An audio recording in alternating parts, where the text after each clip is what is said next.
Good morning. It's been a breathless week in politics. The long-awaited Sue Gray report into the lockdown antics in Downing Street finally landed, followed in short order by the so-called tax-cutting Chancellor, raising taxes once again, this time on the profits of energy companies. And despite new measures to help with the soaring cost of living, the drip, drip, drip of MPs calling on the Prime Minister to resign continues. But looming in the background, the war in Ukraine has entered a new phase. The Russian army is slowly seizing Ukrainian territory in the east of the country with every passing day. On this programme, we've heard from the front line, from refugees who fled the war, and from world leaders as they scrabble to deal with the scale of the conflict. But this morning comes Russia's response.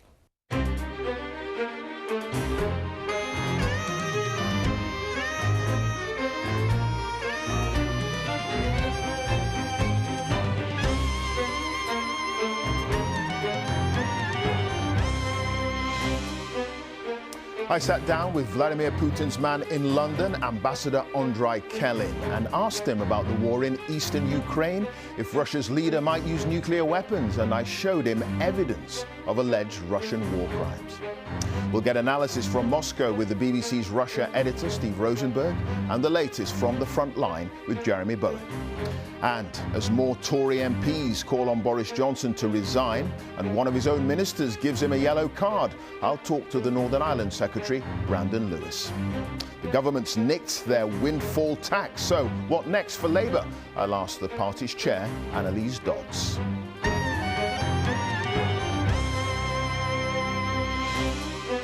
And to review the papers, the Financial Times' Seb Payne and the Sunday Times' chief foreign correspondent, Christina. All that after the news with Roger Johnson. Thank you, Clive. Good morning. Russia's ambassador to the UK, Andrei Kelin, has said he does not believe that Moscow will use tactical nuclear weapons in the war against Ukraine. Shortly after he ordered the invasion, President Putin put his nuclear forces on high alert. But Mr. Kelin insisted that such weapons would only be used if Russia faced an existential threat. That full interview with the Russian ambassador is coming up here on Sunday morning shortly. Liverpool Football Club have called for an investigation into the security arrangements at last night's Champions League final after thousands of fans were stopped from gaining access to the ground. Police fired tear gas and pepper spray at supporters.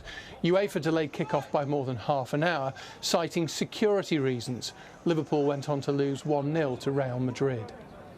Holidaymakers have faced travel chaos and severe delays at airports, train stations and ferry terminals at the start of the half-term break. EasyJet and TUI have cancelled dozens of flights, blaming a number of issues, including air traffic restrictions and runway works, while long queues have also been seen at London's St Pancras station. That's it from me. The next news here on BBC One is at 1 o'clock. Clive, back to you. Roger, thank you for that. Let's have a look at some of the front pages. Now, we're going to start with the Sunday Times. Grey diluted parties report there after pressure. Downing Street mandarins demanded that the names of rule breakers be removed. We're going to be looking at that in a little bit more depth later on. Sunday Telegraph, PM's war on rip-off petrol stations. Apparently, Boris Johnson's furious and is vowing to name and shame those who fail to pass on fuel duty cuts. Onto the Observer, Boris Johnson again on the front page.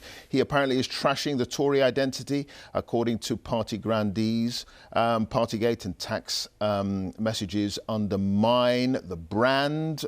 More MPs joined call for the Prime Minister to go. The Sunday Express, Gove fights to save PM's skin as Tory MPs plot to oust him. A bit more on that a little bit later on as well. The Mail, cheers ma'am, 18 years after the EU ordered us to remove the crown symbol from our pint glasses. Boris Johnson is apparently going to bring them back for the Jubilee. The Sunday Mirror there, finally, Meghan to heal rift with sick dad. Let's go into some of these stories in a bit more detail. Page 7 of the Times, Seb, they failed to collar the big dog. Sue Gray, her report came out, no smoking gun, but he's not out of the woods, is he? No, this is a reference to something called Operation Save Big Dog, which was a plot within the Tory party to shore up Boris Johnson's position when he was at the height of his potential danger. And this long read in the Sunday Times here says that essentially, as we know, the Sue Gray report was not existential for Boris Johnson, but he's not out of the woods yet. And there's all manner of details in here about what's gone on behind the scenes and this crucial question about whether people in Boris Johnson's inner circle were trying to lean on Sue Gray to water down the report, remove some names from it, or take some of the most difficult details out of there. And the key thing to remember here is Sue Gray was not independent. She was not separate from the civil service or from the government. She works for Boris Johnson. She works for the Prime Minister. And this was never an independent report. But it is clear there's been huge tensions at the heart of government over this report. And I think the key thing is this is not over yet. That we've obviously got the Labour Party asking questions in the House of Commons, another House of Commons investigation into whether the Prime Minister misled Parliament. So even though this report did not collar big dog, as the Sunday Times have put it, he's not out of the woods by far. Yeah, OK. I mean, the suggestion, Christina, that the Prime Minister's, his authority has been damaged through all of this. I mean, as a foreign affairs correspondent, you can see this damage, apparently, of his reputation on a global level. Absolutely. I mean, I've been a foreign correspondent for 30 years, and the UK used to be very much respected as a country that upheld integrity and international law.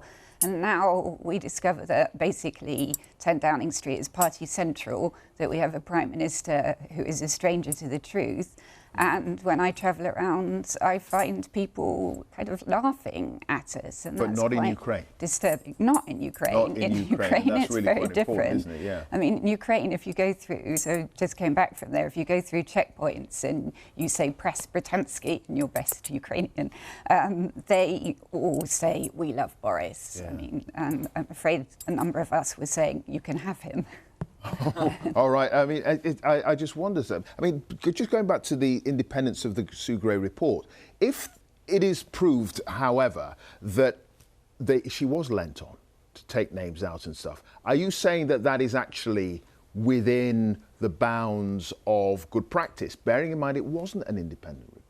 Well, it depends what you define by good practice, isn't Right, it? Because okay. obviously Sue Gray was asked by the Prime Minister as a veteran adjudicator within Whitehall to establish the fact and look at where the wrongdoing exactly was in this instance. Now, the fact that, again, she may have been lent on, as the Sunday Times reports tomorrow, suggests that maybe she was pushed in a particular direction or not. And I think one thing that's very clear from the Sue Gray report as well is, though there are big failures of leadership within regards to the Prime Minister and the Cabinet Secretary Simon Case, she's excoriating about civil servants too who worked in there and did not follow the rules. But the thing is, as I said, there is that House of Commons inquiry which is now going to get going. That will run through to the autumn, and that will look at, did Boris Johnson knowingly mislead? Now, unless you can get a microscope inside his head, it's going to be quite difficult to prove he knowingly misled, but it will look at further evidence and some of the allegations in this story. But there are some people who believe that this is all being blown out of proportion, no question. I mean, the front page of The Observer, however, is talking about the fact that, you know, Boris Johnson apparently is trashing the Tory brand, trashing the identity of the party. This is according to grandees of the Yes, the Observer has Ian Duncan-Smith, who is not certainly from the left wing of the Tory party and someone's a more natural supporter of Boris Johnson, saying that the party has an enormous identity problem. Now, a lot of these concerns are put through a policy lens, talking about the economy or tax cuts or cultural issues, but there's a general sense, as the Observer is reporting tomorrow, that there needs to be a reassertion about where the Tory party is going. And obviously we've had this huge cost of living package this week, £22 billion, but a lot of Tories don't actually like that. They would rather the Chancellor was cutting taxes instead. OK, well, one argument for there not being a leadership challenge is the war in Ukraine. Let's go to the Times, page 17. We'll know when the world betrays us, you will tell Kyiv to negotiate. That's according to one point of view in the paper there. Yeah, this is an article by Andrei Kelin, who is one of Ukraine's best-known writers. He wrote a wonderfully titled novel called Death and the Penguin, and he's talking about what it's like being there. And he says, I understand that those on whom the outcome of the war hinges may not be as interested in Ukraine's victory as I am. And this is the big problem. We've seen over the last week Henry Kissinger at Davos talking about the fact that there needs to be diplomatic negotiations, but also saying that Ukraine will have to cede territory. Now, the big question is how this is going to end, but I think you find it very difficult to find anybody in Ukraine at the moment who agrees that they would have to cede territory. The mood has changed a bit in the last week or so. I mean, morale was very high because they'd pushed Russia out of Kyiv. They were pushing them out of Kharkiv in the north, the second biggest city. But in the east, it's a very different situation. It's much more attritional. It's going to be clearly a long slog. And every Ukrainian you meet, they're fighting, say we need more long-range artillery. Sure. I mean, Seb, of course, this is feeding into the cost of living crisis because of the situation in terms of food supplies and so on. And we've got more on that in the papers today. We do, that Boris Johnson spoke to President Zelensky yesterday and raised this issue of exporting grain from Ukraine, because obviously this is fueling inflation across the world. And there is a risk of a global food shortage, particularly later in the year. And the Prime Minister here has urged Russia to allow safe passage to try and get through that. But I think when you look at that issue, it speaks to this kind of global concern about where this thing goes next, as Christina was saying, that the big danger, I think, of people in the Whitehall and in Washington, D.C. is that Vladimir Putin will put forward some kind of peace deal that would see succession of land, and that's going to be very difficult. And those economic domestic pressures at home are going to influence what leaders are saying. And so far, they've taken a very clear view on why it's very important to fight in Ukraine. The UK has obviously been at the forefront of that, but we do have these massive economic pressures at home, and trying to square both those things off is a huge challenge. I mean, if this goes on for a long time, it's going to be harder to keep that unity, which has been, I mean, frankly, I've been surprised at how much unity there has been from the European and NATO countries. But we're still getting the denials, aren't we, from the Russians when it comes to atrocities. And, you've reported that war. I've been there too. And we've got our interview with Andrei Kelin, the ambassador here from Russia, a little bit later on. Completely categorical, despite all the evidence put in front of him, that Russia is potentially committing war crimes in this conflict. I mean, if you go to those places, you and I both have, to Bucha, to Irpin, to Hostomel, to Boryanka, all these places we'd never heard of really, that now synonymous with atrocities, and you talk to people and you see what's happened there.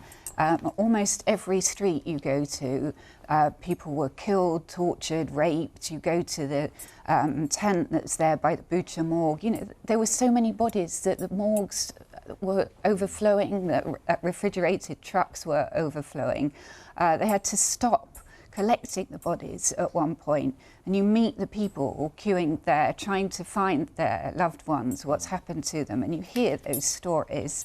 These were civilians that were killed in these places, and also the number of schools and hospitals that were bombed. I don't know how they can possibly say that these atrocities didn't happen. They did, it has to be said. All right, okay, Christina, Seb, thanks for that. Now, time for a look at all the weather news, and Louise Lear has the details. Hi, Louise. Hi there, Clive. Well, I have managed to find some sunshine. It's a beautiful start out to the west, as you can see from Argyll and Bute, but the shower clouds gathering. It's not spoiling the early morning walk for this little chap, but yes, we've seen some sharp showers along the Norfolk coast so far today. And those showers are going to continue to stream in off the North Sea, maybe push a little bit further inland. We've also seen 1 or 2 showers as well running down through the Irish Sea into the Cheshire Gap. So as the afternoon progresses, continue to see those clouds develop and the showers arrive. It's going to be a coolish story as well, because the wind is picking up and it's coming from the north. So 9 to 14 degrees in Scotland. We may well see Northern Ireland dodging the showers and keeping some glimpses of sunshine, but generally across England and Wales, it's a cloudier afternoon. Showers very hit and miss, some of them turning quite heavy, possibly thundery across Devon and Cornwall by the end of the day, and not quite as warm with a high of 16 degrees. Now, as we move into Monday morning, the The wind direction will change subtly, but drive the showers in from the west coast potentially. They will push further inland as we go through the afternoon. Again, those temperatures a little bit disappointing for this time of year, 11 to 16 degrees. You want to know about the all-important bank holiday weekend that's approaching? Well, the risk of showers early on in the week, but hopefully something a little bit warmer and a little bit drier as we head towards the bank holiday weekend. Clive. Let's hope so. Louise, thank you for that. Now, after 5 months of calling for a windfall tax and being told by the government it was a stupid idea, the Labour Party got its way this week as the Chancellor introduced a levy on the profits of oil and gas companies. Labour is winning the battle of ideas, declared the Shadow Chancellor Rachel Reeves. But does winning the battle of ideas get them any closer to winning the next election, especially if the government keeps nicking their policies and offering a bit more on top? Well, the woman who will oversee Labour's next election campaign is the party chair, Anneliese Dodds, who joins me now. It's good to see you. Thanks for coming in. Let's just go back to Ukraine. My interview with Ambassador Kelin is coming up a little bit later on. Russia says it's planning to take the Donbass region. Are there any circumstances under which Labour would accept that? Well, no, we're very concerned indeed about these recent revelations. And I think we've just been hearing about some of the truly appalling war crimes and attacks on civilians that have characterised this conflict. We will continue to be working with the government as the opposition, and of course wanting to work with all the other NATO countries to do everything that we can to support Ukraine in its defence of itself. The very brave fighters, of course, in that country at the moment. But could you ever see President Zelensky feeling that he had to do that and would do that in order to end this war? Well, in this conflict, of course, we've seen a sovereign nation being attacked by Russia, and ultimately the president, I'm sure, will be focused on everything he can do to defend his country. I think it'd be completely inappropriate for a politician sitting here in the safety of a London studio to pontificate about circumstances on the ground. And all that I can say really is that I think we all stand shoulder to shoulder with him, with the people of Ukraine, and with those who are so very bravely trying to defend that territory. OK, a lot of pressure on the government to do something about the soaring cost of living. This week, the government gave the worst off households £1,200 to deal with that. Labour was offering £600. Are you embarrassed that actually the Conservatives are way more generous than you would have been? No, not at all. And actually, for the most hard-pressed families, Labour plans would have supported them more. For example, for a couple who have 2 children who are in receipt of universal credit, Labour would have supported them more. But, you know, the really frustrating thing, I would say, is that, yes, we've seen some action, finally, by government on the symptoms of the cost of living crisis, action that, as you said, Labour had been calling for many, many months, 5 months that we were calling for a windfall tax. But we're not seeing any action on the causes of that cost of living crisis. We haven't heard anything from the government, for example, around home insulation. Labour's been calling for many months now for a mass insulation programme. That would be taking £400 off people's bills, not just this year, but every year into the future. They haven't done that. They also haven't taken action to grow our economy. Labour saying we need to buy, make and sell more in our country. Why is that important? Because we've had lower growth under Conservative-led governments than under Labour-led. But it's not That's just a big problem. Sure, but it's not just about the cost of living crisis, is it? And what the public's perception of where the Labour Party is in sticking up for them. I mean, the government announced 25% windfall tax on energy firms' profits. You are only proposing 10%. So what is the message you're trying to get across to the public on this? The message that we're trying to get across to the public, and I would say particularly to the government, is that they need to take action to support people. I've been contacted by people who've emailed me first thing in the morning, and they've said that they've been thinking right through the night how they're going to be covering their bills, how they're going to be dealing with that cost. Now, of course, we welcome the fact that the government has finally listened around some of this, but there seems to be the pattern with the Conservatives over the last few years, that they'll be dragged kicking and screaming to take action at the last minute. As I said, 5 months since Labour started to call for a windfall tax, but they don't deal with the reasons for problems in the first place. Again, when it comes to energy security, I mean, we're just talking about home insulation. You know, Labour's also said we need to have much more secure energy for the future. We've said we should be doubling onshore wind, for example, tripling solar, ending the delay on nuclear. Right. The government hasn't acted decisively on any of those things. Well, the government would argue that it does have an energy plan, so we'll leave it there. Anneliese Dodds, thanks very much indeed for joining us. Thank you. Well, the war in Ukraine has now entered its 4th month, and the momentum seems to be shifting towards the Russians. Earlier, Ukraine's successes in the north of the country have given way to Russian advances in the east, where they're closer to supply lines and can fully utilize their heavy weapons. Well, our correspondent Jeremy Bowen is in the Donbass region where Russian forces are advancing. Jeremy, thanks very much indeed for joining us. What's the overall picture there on the battlefield? And is there a sense that the Russians are making small, but they are making gains throughout all this? They're making steady gains, Clive.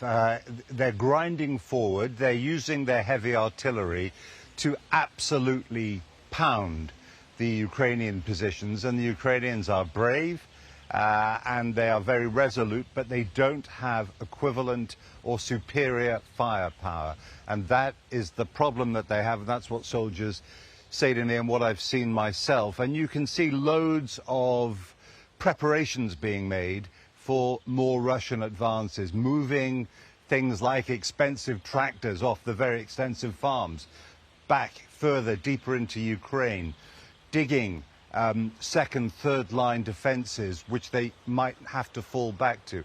Things like that. So while this does not mean that the Ukrainians are about to lose the war, they are steadily losing pieces of this region, Donbass. Yeah, I mean, you were one of the first journalists, Jeremy, to not just highlight, but to analyse, as far as you could on the ground, evidence of Russian atrocities and war crimes, painstakingly going through video footage and talking to witnesses. I was there when you were trying to do that. You've been here before, of course, during the wars in the former Yugoslavia.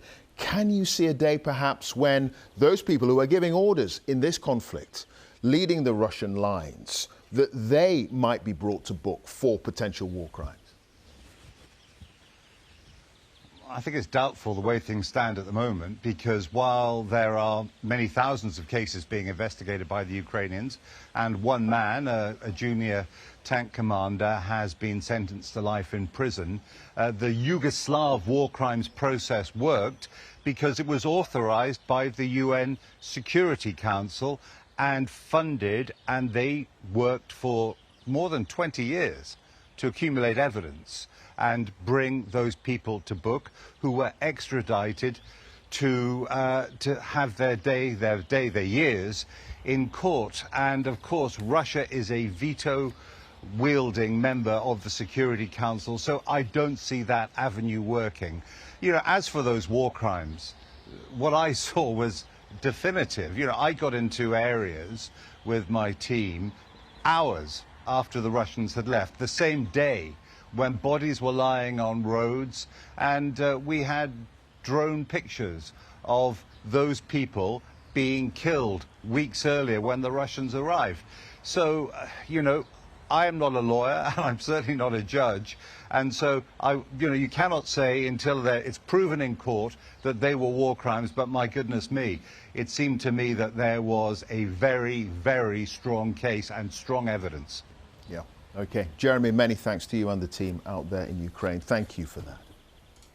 Well, that's the picture on the ground in Ukraine, but what about the view from Russia? Earlier this week, I spoke to Ambassador Andrei Kelin at the Russian embassy here in London.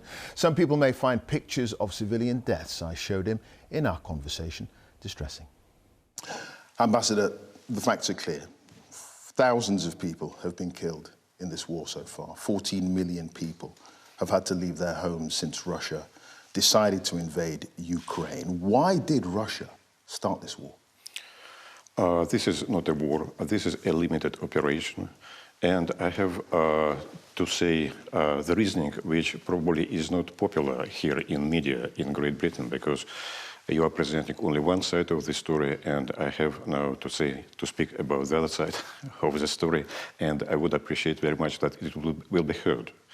So by now, events are going on in the east, southeast of Ukraine, and this is clear that during 8 years after a nationalistic government has come to power in Kiev, they have built a fortress over there, a fortress in which best of Ukrainian forces are now concentrated.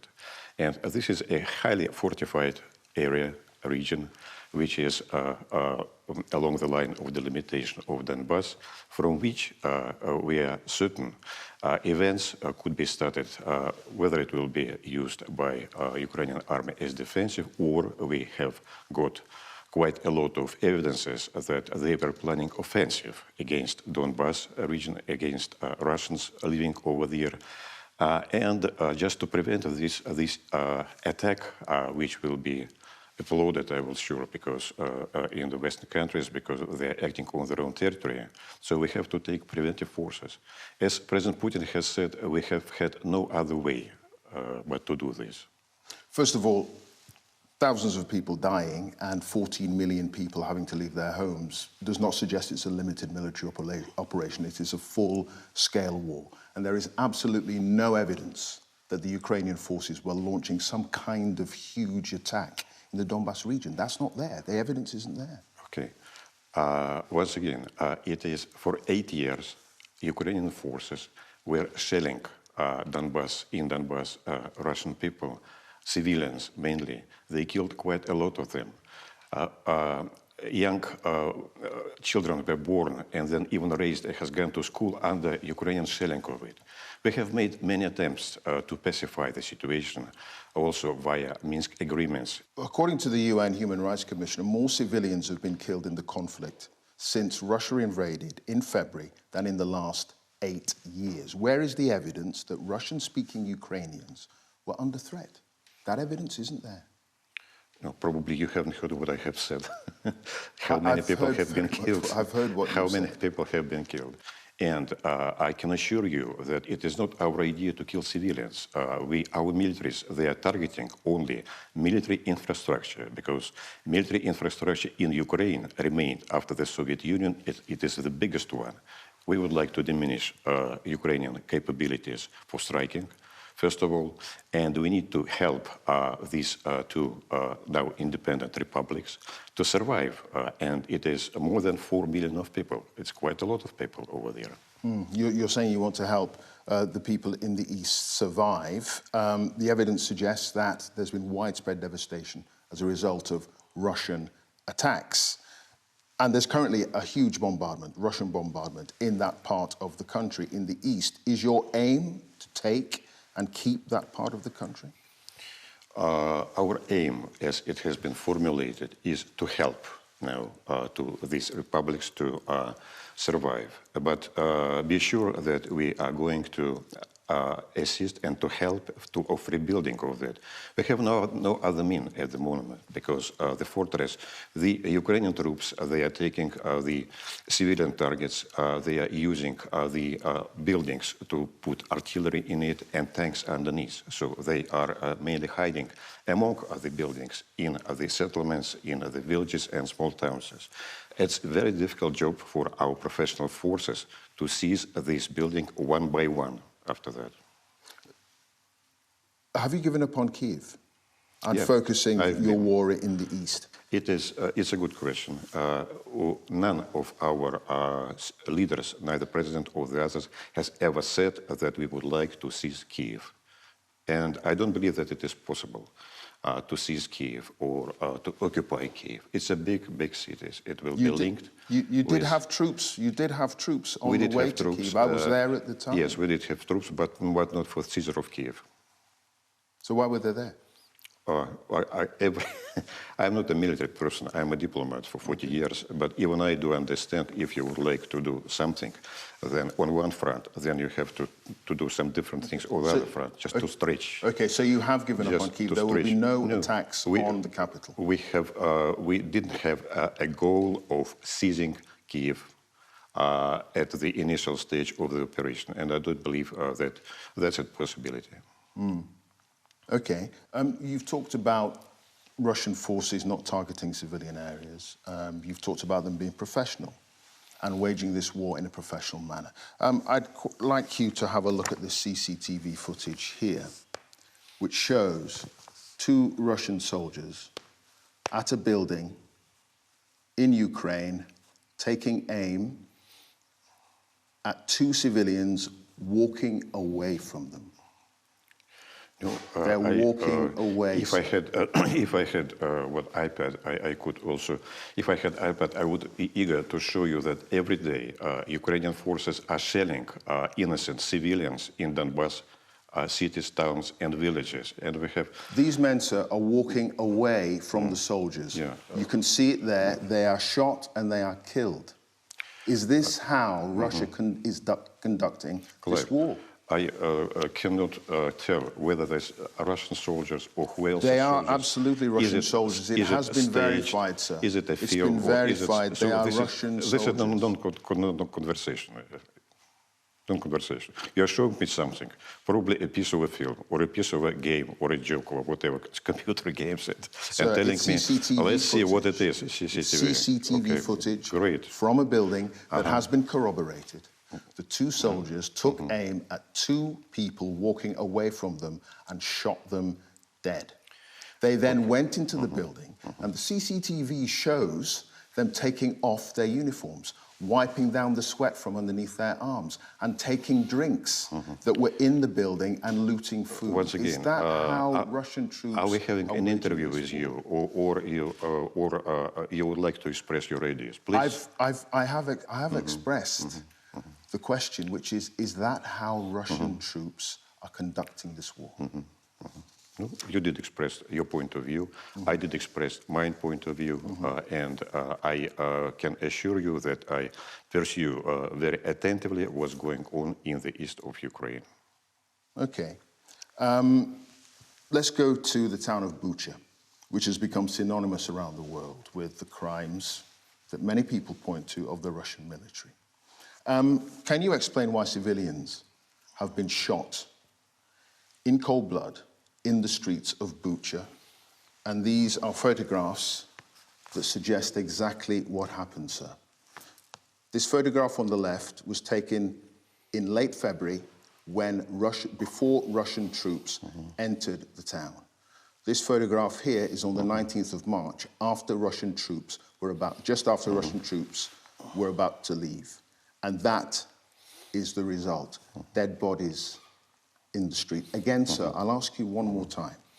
Is this how Russian troops are supposed to conduct this war? Because the evidence suggests that they're committing war crimes, sir. If you are really interested in this issue, then you should understand that after Russian troops has left Bucha, for 3 days, no one has found any troops, any bodies on the streets. And there are a lot of evidence of that. After 3 days, someone has come and discovered some bodies. Besides, can you imagine that professional troops, as Russian troops, they will step over the bodies of someone during weeks and just leaving them behind? For what? For next provocation, just to be done when someone is coming? I cannot believe it, frankly speaking. This is very unprofessional. The BBC has verified the footage, and I have been to Bucha. I have seen the verification. I have spoken to some of the residents, local people, who heard the gunshots, and they corroborate each other's story independently. And I went to Yablunska Street, and I spoke to people in the neighboring street, and they heard the gunshots in a nearby school, in a couple of other buildings, and in Yablunska Street, which is where these pictures come from. Sir, again, why is Russia conducting this war in this way, the mayor crimes? of Bucha, in his initial statement, when it has been freed, has confirmed that Russian troops have left. Everything is clean and calm. The town or village, this is town, yes, in a normal state. Nothing is happening. No bodies are on the street. But next, after it has been done. But anyway, so this is all made up, sir. This is all a fabrication. All this evidence is a fabrication. In our view, it is a fabrication. It is now why it is used just to interrupt negotiations. There were, at the beginning of the conflict, we have had very good negotiations. start. And Ukrainian, they have had a constructive position, but then something changed. Someone has decided to use this incident to cut off negotiations. Since that time, unfortunately, it's a stalemate. It is for about a month that the draft agreement that has been based on Ukrainian proposition is lying in Kiev, and we have a prolongation of war.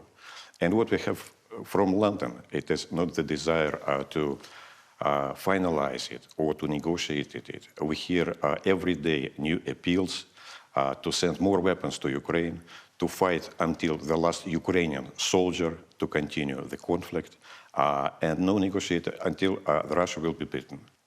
You say everything I've shown you is a fabrication. Bucha, the pictures, it's a fabrication. You don't believe it, it's not true. Is this a fabrication, sir? This is the city of Mariupol, completely devastated. Don't worry about Mariupol. We have already Many installed... people are worrying about Mariupol. Are you going to listen sir? to me, or are you going to talk yourself? If you will continue to talk, then it is over. We can finish on that point. What's your view of Mariupol then, sir? Tell me. We have established a governmental commission which is going to rebuild Mariupol totally. We will provide for this necessary financial resources for rebuilding of it, and believe me, it will be done. We can see from the pictures, these are residential areas, sir. Residential areas that residential have been bombed houses. We have lots of experiences. Complete devastation, sir. These are residential areas. These are not legitimate military targets. We have a lot of registered cases when this is over a wide area. When Ukraine artillery was shelling residential areas, especially in This is a war crime, and, isn't it? This is a war crime. As I have told you, we have lots of evidence when Ukraine artillery deliberately was shelling this, what you are showing to me. So this is the result of Ukrainian artillery, is that what you're saying? It might be a result. I It might speak about. So the Ukrainian government has decided to completely flatten one of its own cities and leave this kind of devastation. Mariupol has a long history, and I remember that in 2014, the inhabitants of Mariupol, they have voted at the referendum just to get out of Ukraine. But after that, pretty quickly, Ukrainian forces has restored over there their power, and those who has voted for that or who has activated for that, they have been seized and taken to some place. I've tried to provide. Mariupol is a part of Donetsk Republic. Of what is happening, and you won't accept this clear evidence that I've offered today. I do accept that Mariupol is destroyed by fighting. But you won't accept that it's the result of Russian forces? No, it can be both, because this is a fight. This is fight. So there is a possibility in your mind that Russia is responsible for all this? That is a possibility, sir. As I have said, Russians are targeting military infrastructure. Collateral damage is possible. I used to work on NATO for many years, and I was explained several times that collateral damage happens all the time if in the conflicts. That's collateral damage. That's what you think. That could be collateral damage.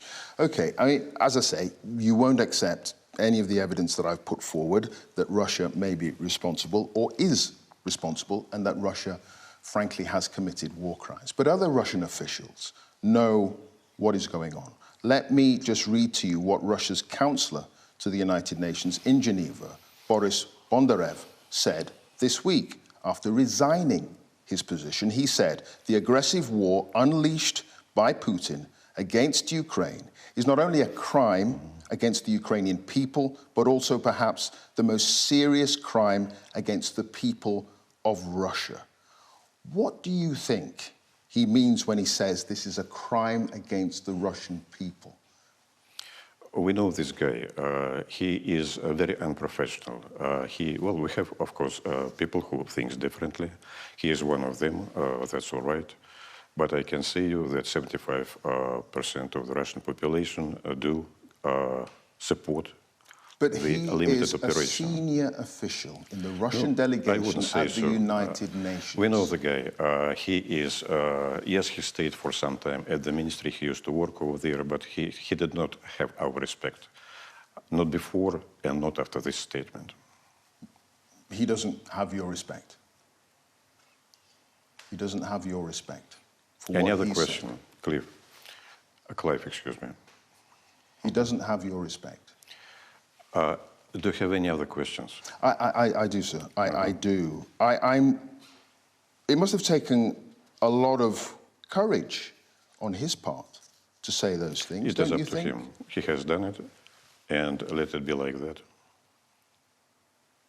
You are not in any way willing to echo his words, given everything that I've shown you today. In no way, absolutely. He's deluded. He's stupid. Just doesn't understand what's going on. It depends on him and on his motivation. Perhaps he would like to work for UK, so let him do this. I wonder, actually, are you too afraid to echo his words? Me? In no way. Absolutely. Clive, as I have been shown what you would like to ask me, it was totally different issues. If you are only interested to provoke me to something or I'm genuinely not here to discuss provoke you, sir. some, I'm genuinely not here to provoke it is not about that. I'm simply then putting it will be our last points of view. I'm simply putting other points of view. We can finish on this point. I mean, there is the suggestion from our Foreign Secretary, Liz Truss, that this war will not end until Vladimir Putin and Russian forces, his forces, leave Ukraine in its She's very belligerent. Your Minister of Foreign Affairs, Mrs. Liz Truss, she is neither a professional military man or she's not for a long time at this position, but she is very belligerent. If she would like to continue the war, she will prolongate the conflict, and it is up to her, of course, to make this statement or to make these deeds. But it will be no good for Ukraine. It will be no good for the European peace and stability and Europe itself. We took note very much of this position, of course, and on the position that UK would like to supply more and more arms, not to think about the future of Ukraine or of Europe, not to think about what's going to happen after that with Ukrainian people, but just to instigate the conflict. Why this? What's the motivation for that? To make Russia more feeble. It's an illusion, as recent 3 months after sanctions has been imposed has shown. Our economy has been not toppled down.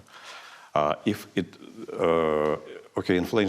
inflation rate will be in Russia this year about 15%.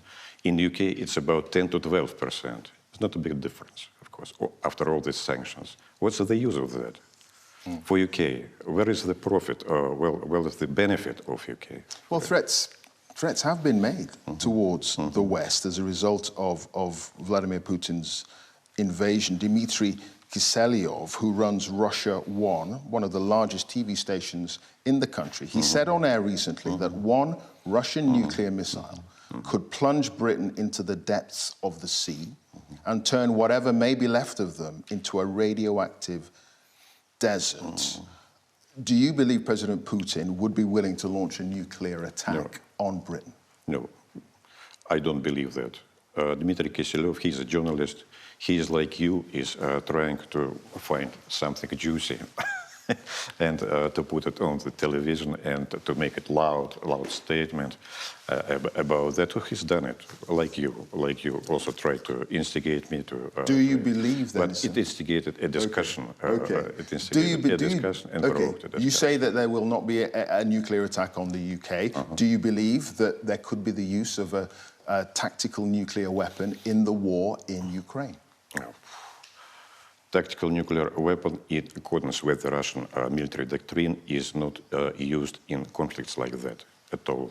So you do not believe that will happen? I don't think Can you categorically say it will not happen? We have a very strict provision on the issues of the use of tactical nuclear weapon, and it is mainly when the existence of the state is endangered. It has nothing to do with the current operation over there. But wasn't that the reasoning for going into Ukraine in the first place? That what? You said to me at the beginning of this conversation that the suggestion was that Ukraine was building up its forces to launch an attack in the east. Yes, yes, and we will deal it with conventional operation, limited conventional operation. Perhaps you have noticed that we do not increase the number of our forces over there. We believe that it is sufficient to deal with the situation. Can I ask you about the president himself, President Putin? I mean, there's I been a would lot not of comment on the President Putin. A lot of speculation about his health. You've got Not no at all. comment on that. I have no idea, and I am not speculating about the authorities. Okay, I fully understand that. I mean, we've heard everything you've said today. Okay. You've refuted all the evidence that I've put forward, that you've been able to see with your own eyes. If it and the is, whole of the rest of the once world again, has I'm seen. convinced that UK is not interested in the end state or what's going on over there. But it's a small points you would like to take out of the general situation and to continue to press on them. It is the same in the newspapers, absolutely, and the same on the television. You see, that's very interesting, sir, because the Russian people potentially have an excuse for not wanting to see the evidence and see the truth. They're fed propaganda. The vast majority are fed propaganda. A free journalist working in Russia would, unfortunately, unfortunately, could well be sent to jail for 15 years if they say that this is a war. Clive, say that tell this me is please, a limited where military are now operation rather than a Russian war. journalists? Why you prohibited the television stations like Sputnik, Russian television? They are now prohibited from this space at all. Even the first channel second channel of the Russian television has been put under sanctions in the UK. So you do not, London, not you, perhaps not, you're a journalist, London do not allow any alternative version at all. You do not want to listen and to hear. As your representatives in the international organizations, they are now not to hear the Russian diplomats. They are running out of the halls. We've been trying to work out what the story is, both sides of the argument. I've been to Ukraine 3 times. I've reported on the story. You have been And only for 2 weeks so in Kiev. You have been here, and you have no excuse because you have access to the world's media and how the whole of the rest of the world is reporting this story, and not just the propaganda. What I would suggest, because we are talking with you for about half an hour, it is quite long. I'm not sure what will remain during the footage on Sunday. But I would advise you very much, because we are making now press tour to Donbas republics, to see the other side of the medal. And press tour to Mariupol, by the way, it was recently, I'm not sure when, but I think it's a couple of weeks ago. Go over there, talk to people not only over there, but also in Melitopol, those who were living under these conditions, those who have seen this Azov battalion and what they are really doing and who are them, how they are, what is the reputation of them, Donbas battalion, Azov battalion, all the others. You will see it with your own eyes. So I'm still trying to Sitting understand. just for 2 weeks in Kiev will not give, sitting for 2 weeks in Kiev will not give you an opportunity to have. Could I just interject an idea here? I've been in Donbas, and I've been around the country. And which side of when the was the last line? time when was the last time you were in Ukraine, sir? Really, what? When was the last time you were in Ukraine? I was in Kiev during the Maidan revolution over there. So we're going back quite a few years. I was there in the last three months, and I've been there since the beginning of the war. What I'm trying to understand, sir, is why you are reluctant to acknowledge the facts on the ground. I don't understand. I absolutely don't understand. Facts on the ground should be accepted. About 8 years of shelling of Donbass and killing civilian people over there, which has triggered an operation which is going on now. Okay, good. Okay, thank you, Ambassador. Thank you very much indeed. The Russian Ambassador Andrei Kelin, and you can watch a longer version of my interview with him on BBC iPlayer. Now, to help us make sense of some of what he said, let's turn to the BBC's Russia editor, Steve Rosenberg, who's in Moscow live for us now. Steve, it's good to see you. You've spent years trying to understand the Russian mindset, not least in times of war. I wonder what stood out in that interview for you. frankly speaking, Clive, what the ambassador said there, we've been hearing for years from Russian officials whenever their country is accused of anything. All accusations are rebuffed, all evidence of Russian complicity is dismissed. And what you end up with is this kind of parallel reality in which, for example, CCTV footage of Russian soldiers shooting dead unarmed Ukrainian civilians is dismissed as, what did the ambassador call it, a joke, a game, a computer game, where the horrors of Bucha are dismissed as a fabrication, and where the levelling of Mariupol, this extensive damage to residential areas, is sort of brushed aside as, well, either collateral damage or blamed on Ukrainian soldiers. In other words, none of this is ever Russia's fault. Everyone is against Russia, everyone is blaming Russia, everyone is accusing Russia. Russia is the innocent party here. This is the Kremlin narrative, which we've heard many times before. We heard it after the Salisbury poisonings, we heard it after the attempted assassination of the Russian opposition leader Alexei Navalny, and we're hearing it again now. Yeah, I mean, the protestations that the Russians are never responsible for anything bad, is that for our consumption in the outside world, the West, or is it really for domestic consumption? I think it's principally for domestic consumption, because I think really Russian officials don't believe that they could convince the outside world that the situation is very different. I thought what was interesting in the interview was the ambassador started very clearly by saying this is not a war, this is a limited operation. But he went on to use the word war a couple of times in that interview, probably accidentally. He's not the only Russian official to have done that. And it's not surprising, really, because all the Russians, most of the Russians I've spoken to over the last 3 months in the towns and cities we've visited have used the word war. They've said it's a war. And the point is that, you know, propaganda in the state media here is very powerful, but it can't force people to accept that what is happening is a special military operation and not a war. All right. Steve Rosenberg live in Moscow. Many thanks, Steve.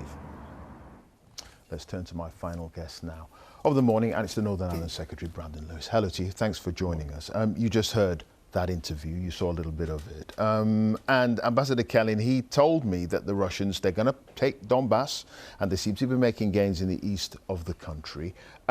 Is that something that this government would accept, that Boris Johnson would accept?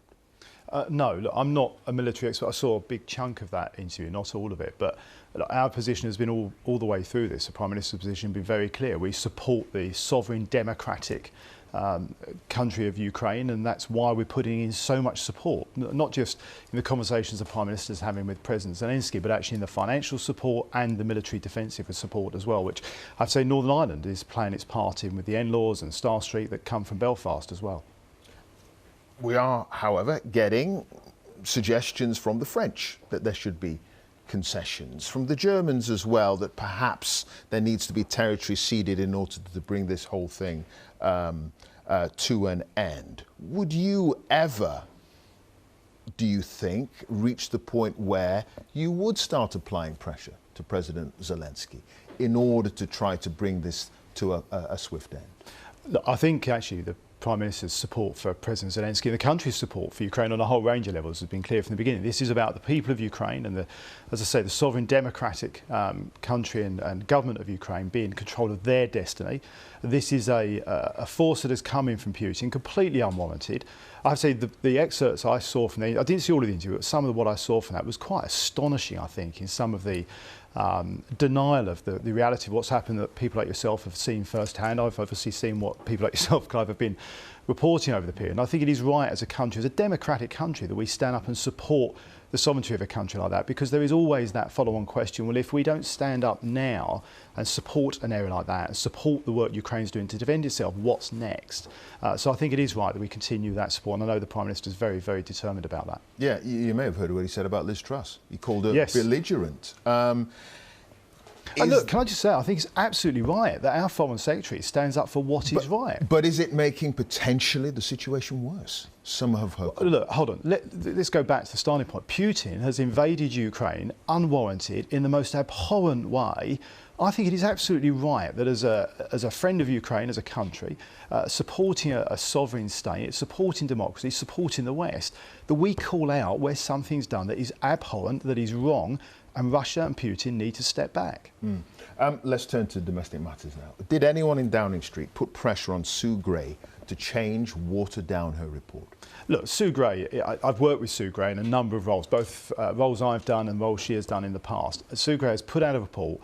I have absolute confidence, and I know Sue Gray well enough to know she has put out a report that she is comfortable with, that she is happy with. She had the free rein to take that report where she wanted to take it, and she has published a report that, and I have to say, as she noted in the final version, the Prime Minister's already taken on board the recommendations from her interim report as well.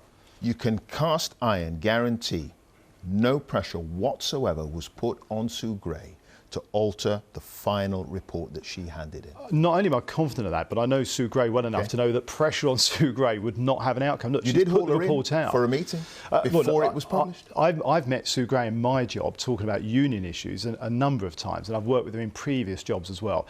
Sue Gray is not somebody who is pressured into doing things by anybody. Sue is not only independent, she's a phenomenally professional civil servant, and she's put out a report that she is happy with, that she is confident about. Otherwise, I know Sue Gray well enough to know she wouldn't have put it out, and I know she would have had the freedom and the space to write the report that she felt answered the questions she was set out and tasked to answer in the first place. Okay, I mean, yesterday 2 more MPs called on the Prime Minister to resign, and they've revealed that there are more letters of no confidence going in. If 54 MPs submit letters, there's a vote on his leadership. Would Boris Johnson survive a vote of no confidence, do you think? Yes, but I go further. I don't think we're in that space. Look, one of the things I know, again... Getting there. Well, you say that, but I know from my previous job as chairman of the party, there's only one person who knows how many letters are in. That's the chairman of the 1922 committee. Anything beyond that is just supposition.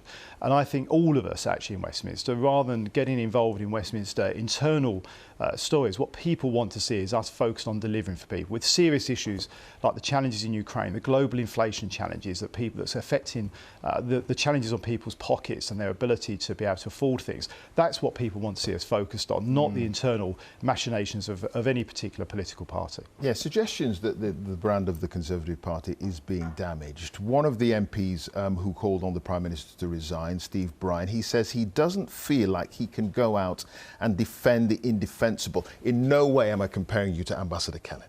But I'm just wondering, how difficult is it for you every single day to have to come out and defend the actions of the Prime Minister when it comes to these lockdown parties?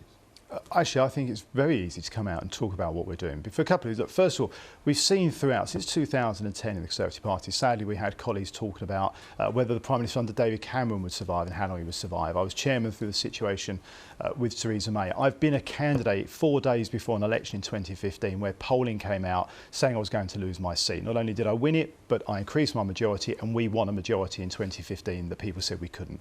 We saw similar actually in 2019 where polling had a particular line and actually the results were quite different. I think, and what I get, and I have to say from my constituents even this week, the majority of correspondence I've had from constituents outside of their direct acute issues the individuals want dealt with on the wider issues have been around the national issues people are focused on, not this kind of thing. And they want to see us dealing with those issues around the challenges of how they afford fuel and food. I'm talking about your own party though. I'm talking about members of your own party. These isn't Labour, these aren't critics outside. Alicia Cairns has talked about the shameful lengths some will pursue to preserve this premiership. Is she talking about you? Well, I hope not. I mean, I know Alicia, and I've dealt with Alicia before she was a Member of Parliament, when she was a candidate, as well as in her time as a parliamentarian. But to have to hear that. But look, one of the things you get, and we're a very, very big party. I would argue, actually, in UK politics, our party, we're not only the only party that represents and works and campaigns in every part of the United Kingdom, We're actually a very, very broad church. And that means at any given time, there will always be people in our party with different views. That is actually part of the strength of our party now, as well. It has to be said. There's no question about that. Well, sorry, Clive. I'm sorry. As I say, having been chairman in 2018 and 19, I would challenge that. Okay. And we then went on and won the 2019 election because we had the right man as Prime Minister. Briefly, if he loses the next 2 by-elections that are coming up, is he out? No, I don't think so, but I equally don't think we'll lose those 2 by-elections. I think we've got a very strong case, we've got great candidates, and we'll all be out campaigning to win them because that's what's in the best interest of people in those areas. Brandon Lewis, it's good to see you. Thanks for joining us. Thank you. And that's it from me. If you missed any of the programme or want to catch a longer version of my interview with Ambassador Kelin, then you can find all of that and more on the BBC iPlayer. Sophie will be back next week, but from me and the team, bye-bye.